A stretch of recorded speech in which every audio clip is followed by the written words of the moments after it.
The air in the abandoned facility hung thick and heavy, a suffocating blanket woven with the scent of decay and damp concrete. Outside, the Isla Sorna night was a black void, swallowing the jungle whole. Inside, the flickering emergency lights cast long dancing shadows that played tricks on the eye, turning innocuous shapes into monstrous figures. Nick Van Owen, still slick with sweat from his near-death experience with the raptors in the long grass, hugged the wall, his heart hammering against his ribs like a trapped bird. He'd managed to get a distress signal out, a fragile lifeline cast into the inky blackness. Now, all he could do was wait and pray. Pray that the signal had been strong enough, that someone had heard him, that help was on its way. But waiting was agony. Every creak of the building, every rustle from the overgrown vegetation creeping through the cracked windows, sounded like the approach of something terrible. He was alone, utterly, profoundly alone. A single, fragile human in a world reclaimed by prehistoric predators. That's why he smelled it. Not the general mustiness of the facility, but something else, something primal and musky, overlaid with a faint, metallic tang. Fear, cold and paralyzing, gripped him. He knew that smell. He'd caught a whiff of it before, just before one of those things charged at him. Carnotaurus. He pressed himself deeper into the shadows, his breath catching in his throat. He remembered hearing whispers about them from the InGen workers before everything went to hell. Rumors about failed camouflage experiments, about creatures that could blend into their surroundings, creatures dubbed demons by those who feared them. He hadn't believed them then. He believed them now. He felt, more than saw, the shift in the air, a subtle displacement as something large moved just outside the room. He held his breath, every muscle coiled tight, his senses screaming. He knew they couldn't see him, not properly, but they could smell him. His fear, his sweat, the very essence of his humanity, was a beacon in the darkness. Slowly, agonizingly, the smell intensified. It was close, too close. He could almost feel their hot, reptilian breath on his skin. He closed his eyes, willing himself to disappear, to become one with the shadows. A low, guttural growl echoed through the corridor, a sound that resonated deep in his bones. It was followed by the heavy thud of massive feet on the concrete floor. They were inside. They were hunting. He had to move. He couldn't stay here, a sitting duck waiting to be devoured. He crept along the wall, his hand outstretched, feeling for a way out. He found a doorway, another corridor leading deeper into the facility.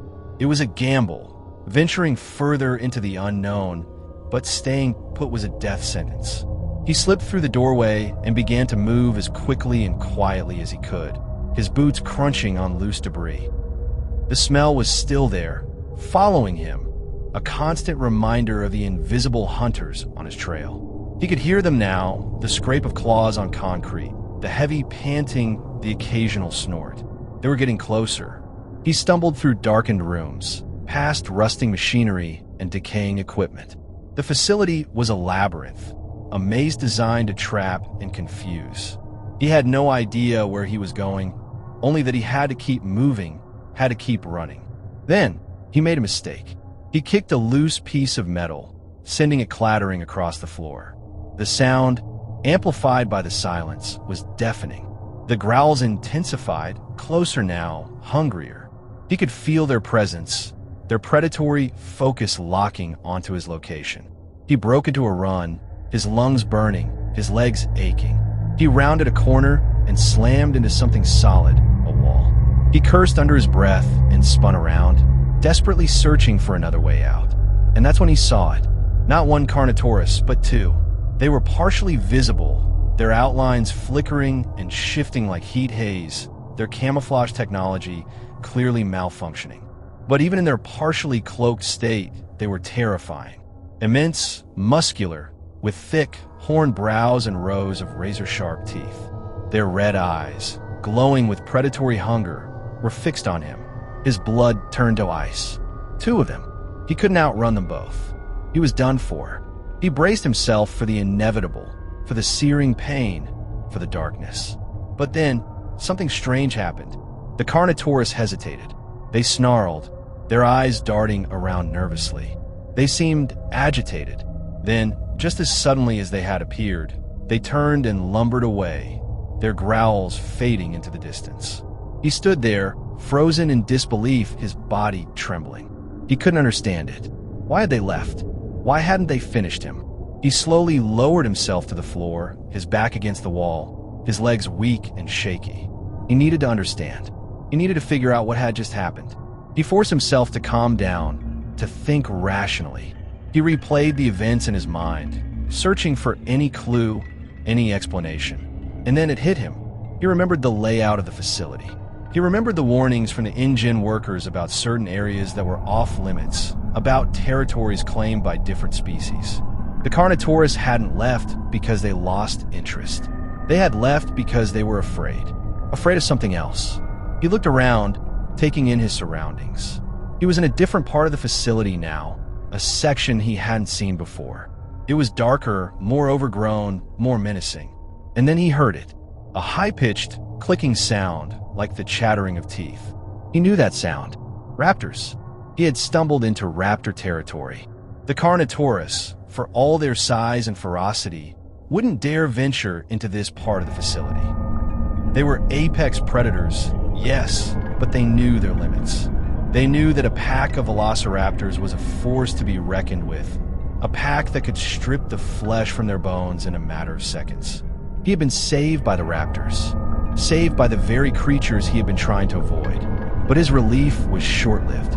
He was still trapped, still alone, still surrounded by predators. He had escaped the Carnotaurus, but he was now in the heart of raptor country. He was caught between the devil and deep blue sea. He knew he couldn't stay here. The raptors would find him eventually. He had to move, had to find a way out. He took a deep breath, steeling his nerves. He had to be careful, had to be quiet. He had to use his wits to survive. He began to move again, his senses on high alert, listening for any sign of the raptors. He was no longer just trying to escape. He was trying to navigate a complex, deadly ecosystem, a prehistoric battleground where survival was the only law. He knew the odds were stacked against him, but he was Nick Van Owen, and he wasn't ready to give up. He would fight. He would survive. He would find a way out of this nightmare. He had to.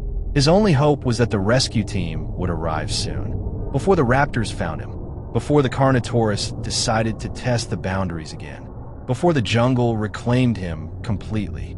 He was alone, trapped, and hunted, but he was still alive. And as long as he was alive, there was still a chance. A slim chance, perhaps, but a chance nonetheless. And that was enough to keep him going.